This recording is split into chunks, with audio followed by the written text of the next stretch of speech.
In this talk, we'll be discussing something that you could consider the specter haunting all of American lit and America, and that is the atrocity that made America possible.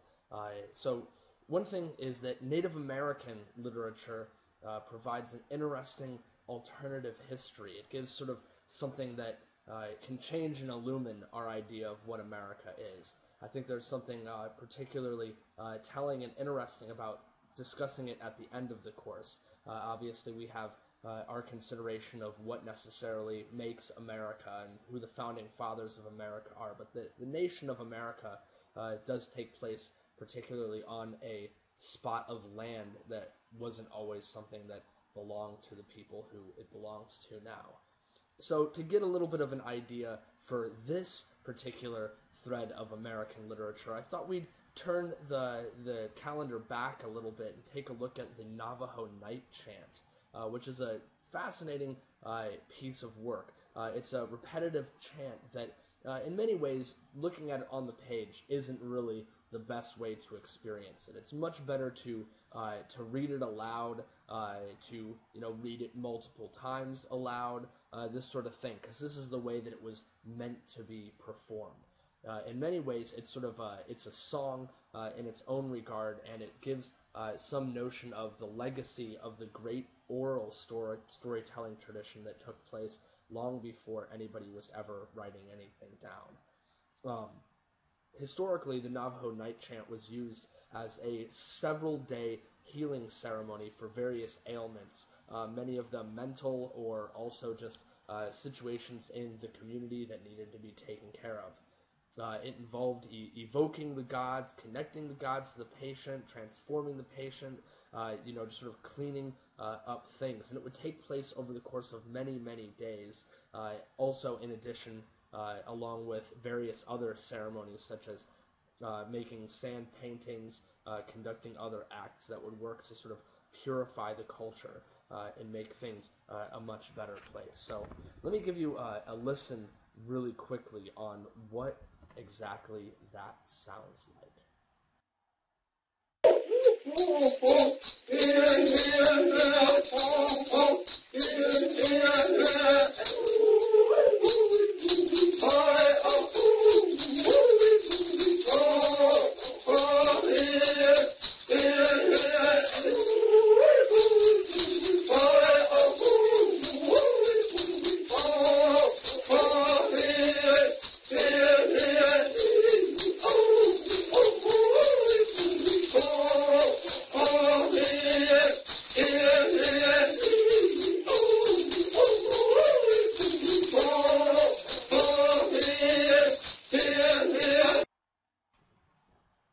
So obviously a little bit different in that language than it is in English. But one thing I do want to point out to you that is very, very telling and interesting is how this piece of work ends. It ends with this gorgeous line, "It is finished in beauty." And I really love that concept, that this sort of legacy that's behind the American culture and underneath it, and is something that sort of every American, if responsible, has to contend with, has to know that there was this culture that had this thing that said, "It is finished in beauty," and now in many ways that culture has been taken away. Because, to transition to the other Native American reading, it's that eventually Native Americans became, in sort of an ironic twist, American in their own right, and part of the current American culture. Sherman Alexie is a fantastic sort of instance of a literary hero of the modern day. He's still alive, he's still doing good work today, he's incredibly famous, and he's an amazing poet and prose writer. The book that this story comes from is called The Lone Ranger and Tonto Fist Fight in Heaven, but that's just one of several famous and acclaimed books that he's written. This particular story, The Approximate Size of My Favorite Tumor, deals with all sorts of things that are both incredibly human and also relevant to the Native American situation. It's full of humor, lots and lots of absurdity, and the main character, he jokes a lot to deal with death.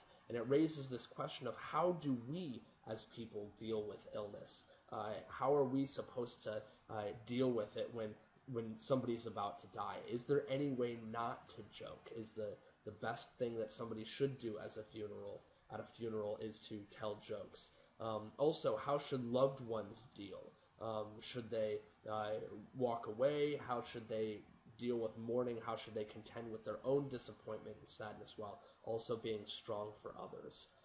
So in that also, the story of Jimmy Many Horses and the cancer that he has and his wife Norma who leaves him, in many ways, all of this can be seen as a grand sort of commentary on the Native American plight, the fact that they are dealt with some degree of injustice, also the fact that they have things taken away from them, that in a sense there's a terminal illness that's plaguing the entire culture. Recall how upset Norma is when a tribal elder dies, that it's part of their history that is gone forever. This is a very touching thing, and it should be something that we contend with.